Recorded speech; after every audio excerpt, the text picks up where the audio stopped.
Now we're going to go the other way around. Vectorisation. We're going to go from a raster to a point. So if we look in the upper part of this illustration, we have our coordinate system here, our geographic coordinate system. We have a raster with a cell here that is illuminated. This is a thing that we want to turn into a point. All of these others are perhaps no data or whatever they are, but this is the thing of interest. This is what's going to be converted into a point, and we can see obviously it's going to end up down there. So we need to make that conversion, allow the computer to do it. We've got a coordinate system down here, this time going from 0 to 40. Let's just catch you out a little bit there. But we have, of course, a way of doing this.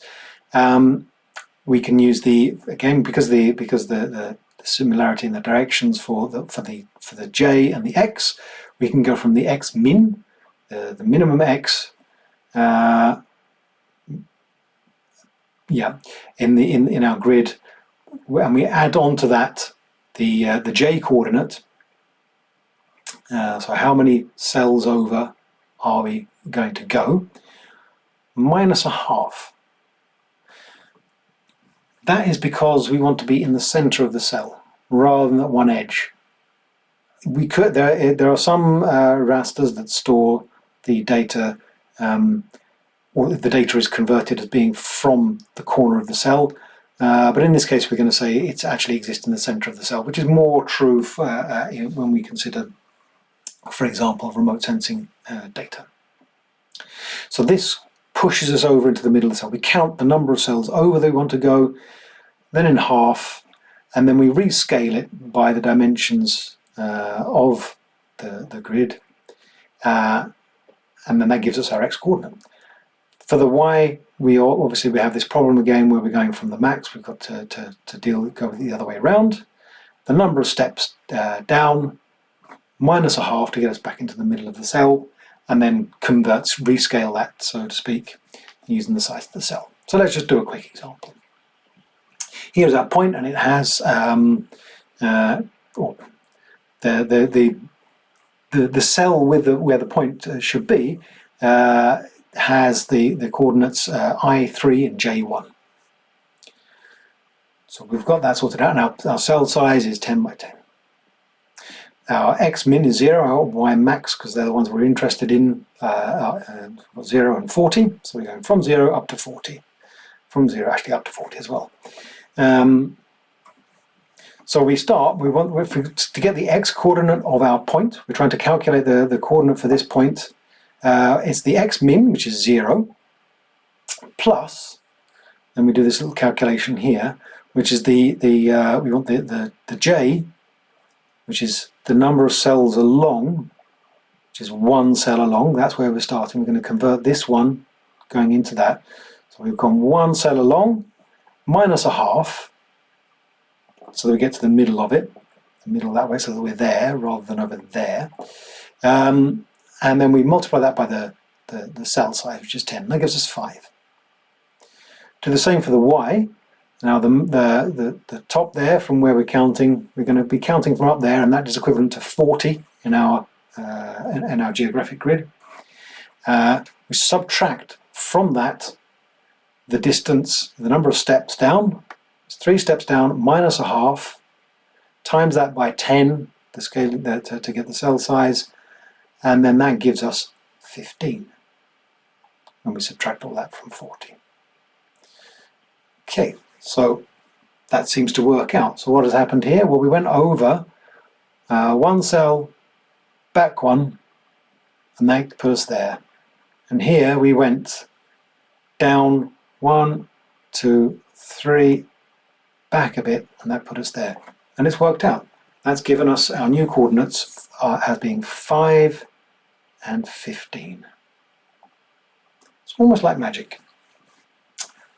We just work our way through this, keep our minds and wits about us, we get through it. It's not too difficult.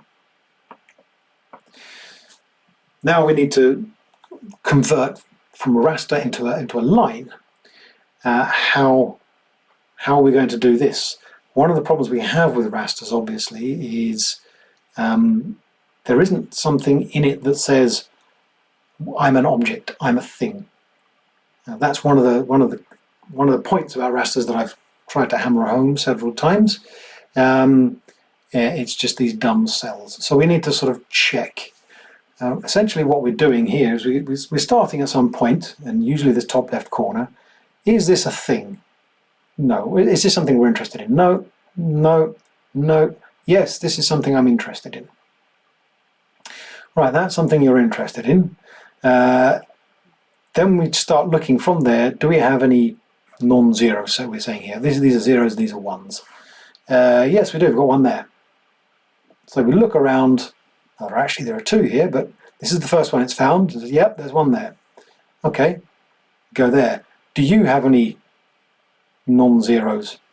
Yeah, there's one there. What about you? Do you have any non-zeros? Not the one, the previous one. We go there. So we have to do this analysis. We look at our neighbourhood, we look around us, and we try and work out what's going on. And then we can also determine whether this is the start or the end. So this becomes the start because this is the first one we found. This is obviously the start, and then we get to the edge of the image. That's the end of the line because there are no other neighbours. We could have carried on down here, but there aren't any neighbours down there. So that's the logical steps. There's less of a, should we say, mathematical approach to this, and more of a just step by step. Are you there or aren't you? Obviously, then that have to be converted into coordinates using the method we saw in the previous slide. Rasters to polygons, we do something similar. We look for these connections. Are you like me? Here, though, this illustration is trying to tell us that when we do the polygon search, we're only interested in these cardinal directions, looking, left, east, west, north, south, left, right, up, down. But actually, we can do this looking in these diagonal directions as well. It depends on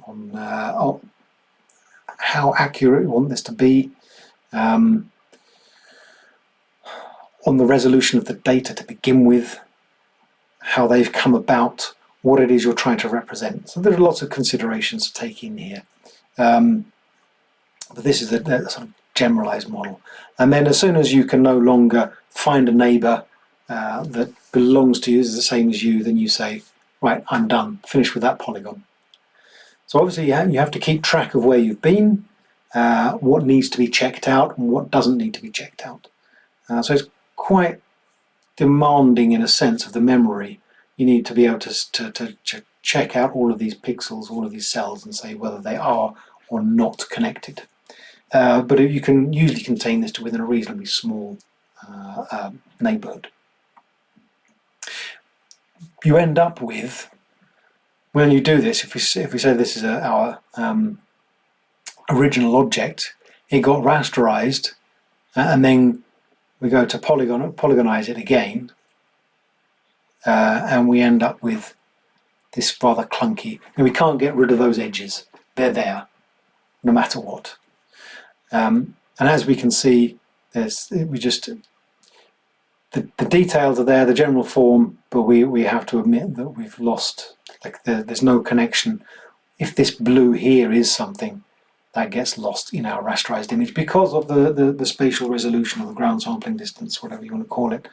They're not quite equivalent, but which means that we can't see that gap in between there. That's now gone because of the way the rasterization was performed.